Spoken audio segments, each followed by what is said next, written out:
नमस्कार दोस्तों। एक बार माता लक्ष्मी भगवान विष्णु से मिलने के लिए जाती है और कहने लगती है, मेरे व्याख्यान में आपका स्वागत है। प्रभु, जब मैं आपसे मिलने के लिए आ रही थी तो मेरी नजर मृत्यु लोक पर पड़ी। वहाँ मैंने देखा कि 3 स्त्रियां जो आपस में सहेली थीं, उनमें से 2 स्त्रियां विधवा होकर दुखी जीवन जी रही थी, जबकि एक स्त्री सुहागन होकर अपने पति के साथ सुखी जीवन जी रही थी।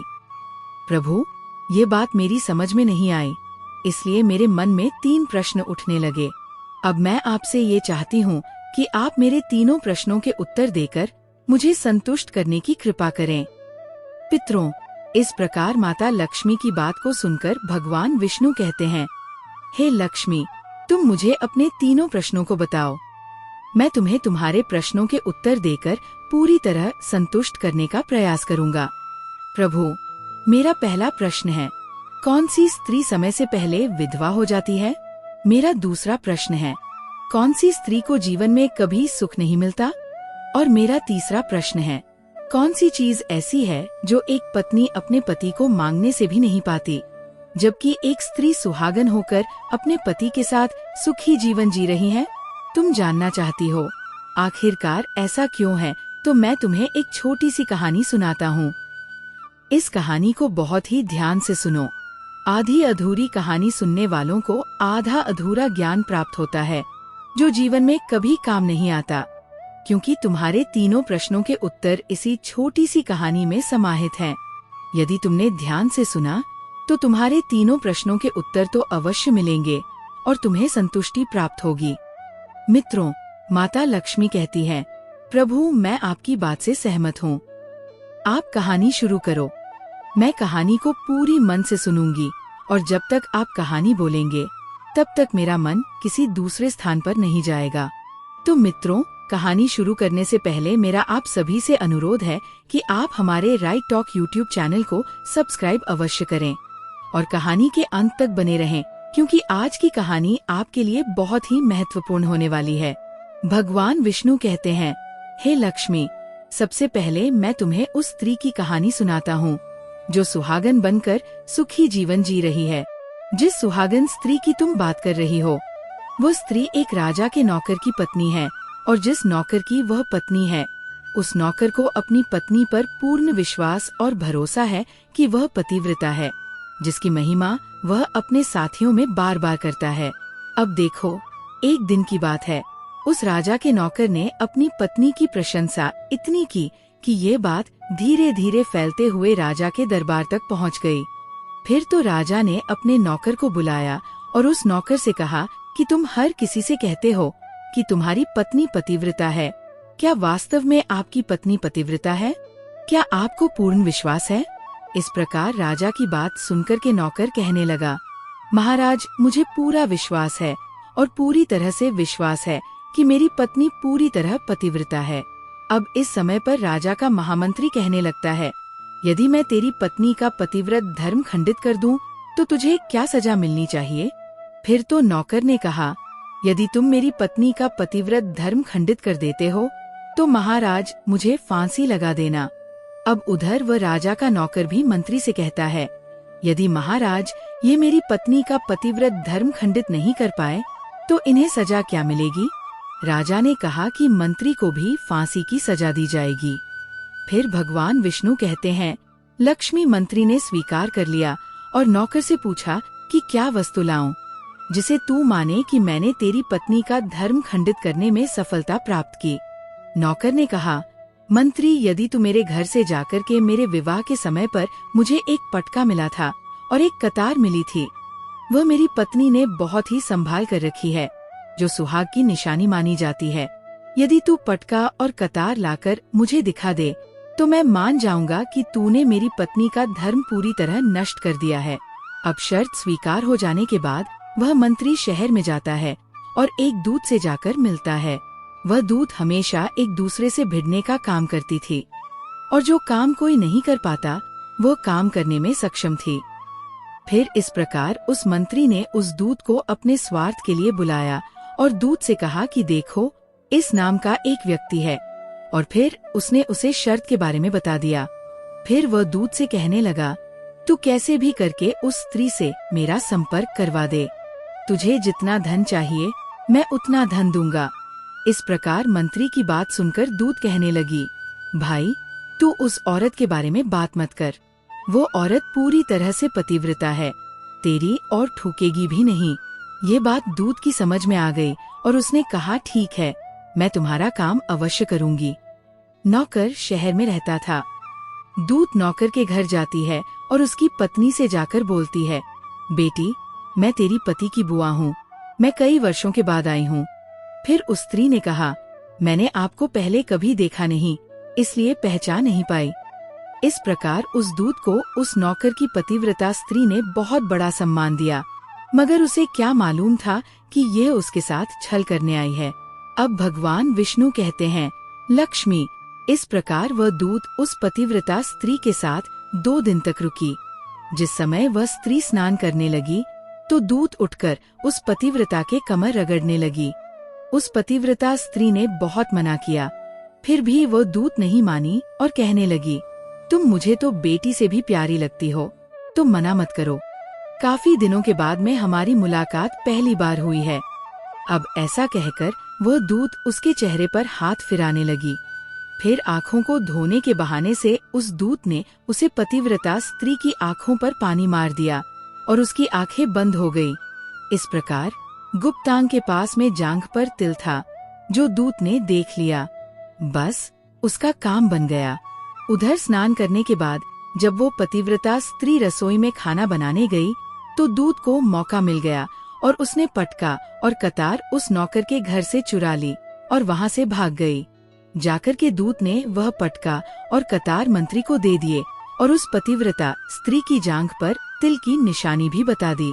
मंत्री सीधा राजा के दरबार में पहुंचा और राजा से जाकर कहा, महाराज, मैं नौकर की पत्नी के साथ 2 दिन बिताए और यह पटका तथा कतार उसी के हाथों से लेकर आया हूँ।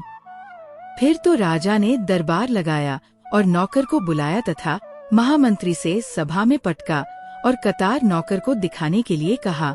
फिर राजा की आज्ञा पाकर मंत्री ने उस नौकर को पटका और कतार दिखाई और उसकी पत्नी की जांघ पर तिल भी बताया। तो नौकर मान गया कि वास्तव में आज मेरी पत्नी ने अपना पतिव्रत धर्म पूरी तरह से भंग करवा लिया। भगवान विष्णु कहते हैं, लक्ष्मी। फिर तो राजा ने फांसी का दिन 15 दिन के बाद में रख दिया और कहा कि नौकर को 15 दिन के बाद में फांसी पर चढ़ाया जाएगा। और इस प्रकार से नौकर से उसकी अंतिम इच्छा पूछी तो नौकर ने कहा, मैं अपनी पत्नी से अंतिम बार मिलना चाहता हूँ। इस प्रकार राजा ने उस नौकर को आज्ञा दी कि ठीक है, तुम अपनी पत्नी से मिल सकते हो। फिर नौकर अपने घर गया और अपनी पत्नी से कहा, आपने मेरे साथ बहुत बड़ा विश्वासघात किया। मैंने आपके विश्वास पर मंत्री से ऐसी शर्त लगाई थी कि राजा के दरबार में मैंने कहा था कि मेरी पत्नी का पतिव्रत धर्म कोई नहीं तोड़ सकता। नौकर राजा के दरबार में पहुंचा तो राजा फिर उसे कैद में डालवा दिया गया। अब उधर नौकर की पतिव्रता धर्म पत्नी ने परमात्मा को याद किया और अपना भेष बदलकर राजा के दरबार में गई और राजा से नाच दिखाने की अनुमति मांगने लगी, क्योंकि वो स्त्री बहुत ही सुंदर थी और राजा शौकीन होते हैं। इसलिए राजा ने आज्ञा दे दी कि सभी मंत्री आदि उपस्थित होकर इस सुंदरता का नाच करवाने की पूरी व्यवस्था करें। तुम जो भी मांगोगी मैं तुम्हें वही दूंगा, राजा ने कहा।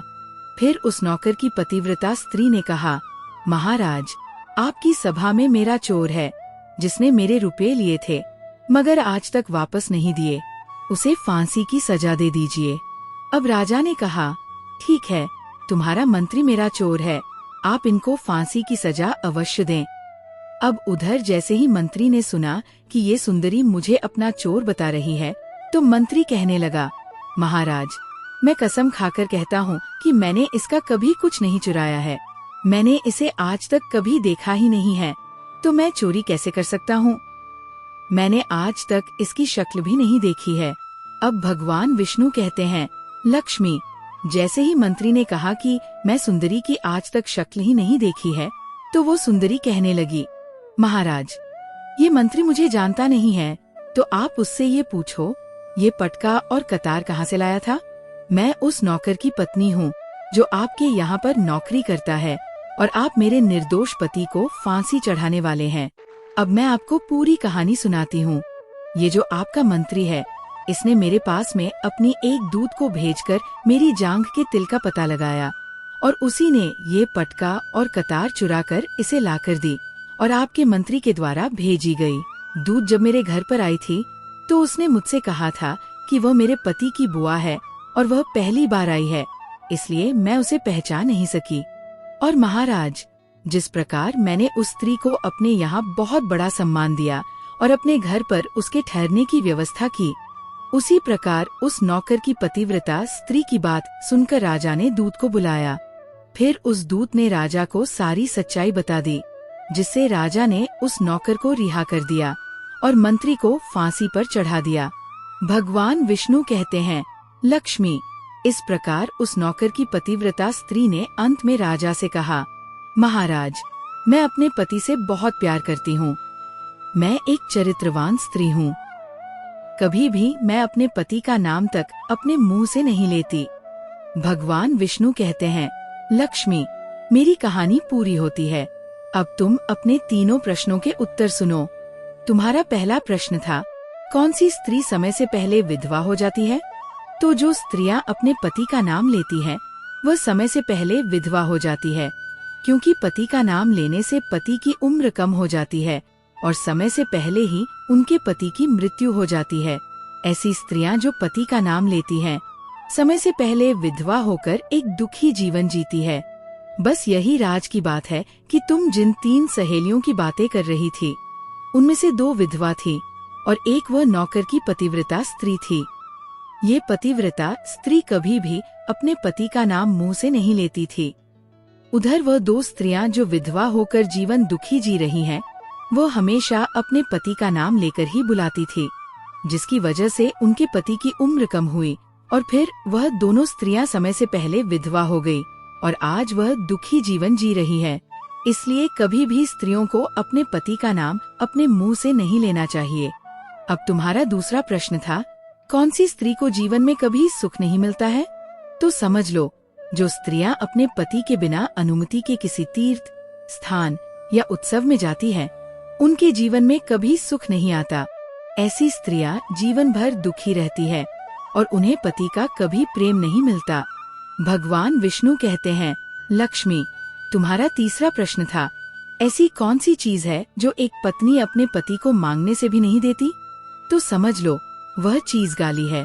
एक चरित्रवान स्त्री कभी अपने पति को गाली नहीं दे सकती और जो स्त्री गाली देती है, वह स्त्री कभी चरित्रवान नहीं होती और ऐसी स्त्री जीवन भर रोती है।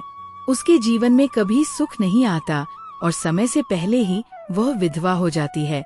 मित्रों, इस प्रकार कहानी सुनने के बाद माता लक्ष्मी पूरी तरह से अपने तीनों प्रश्नों से संतुष्ट होकर कहती है, प्रभु, वास्तव में जो स्त्री चरित्रवान होती है, वह कभी दुखी जीवन नहीं जीती है, क्योंकि ऐसे घर में लक्ष्मी का सदावास होता है और वह घर धन धान्य से हमेशा भरपूर बना रहता है। ऐसी स्त्रियां हमेशा घर को स्वर्ग बना देती है। तो दोस्तों, यदि आपको ये वीडियो पसंद आई हो तो कृपया हमारे चैनल को सब्सक्राइब करें, वीडियो को लाइक करें और दोस्तों सच्ची श्रद्धा से कमेंट में जरूर लिखें, जय श्री राम, जय हनुमान, साथ ही देवों के देव, हर हर महादेव सदैव आप पर अपनी कृपा बनाए रखें।